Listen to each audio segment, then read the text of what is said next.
Hello everyone, in this video we will learn what wireless access point is. We need a router and a modem to connect to the internet.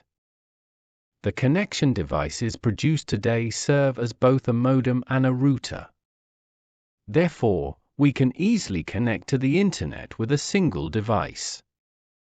In addition, there is another device called a wireless access point inside this device. Wireless internet access can be achieved thanks to this device. As you can see in the image, the computer connects to the internet via cable, and the tablet connects to the internet via wireless. So, imagine that your house is large. For example, you have 4 rooms. You have a single router. It is very difficult to connect to the internet wirelessly from other rooms. Because the further you are from the router, the slower your connection speed will be.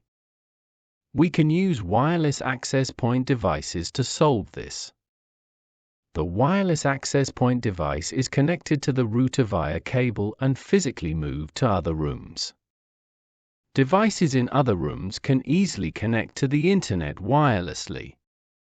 In short, since your router device has a wireless access point, you can connect to the internet wirelessly. You may be trying to use the internet in a large area. The wireless connection speed will decrease as the distance between the router and the device increases. You can use wireless access point devices to solve this.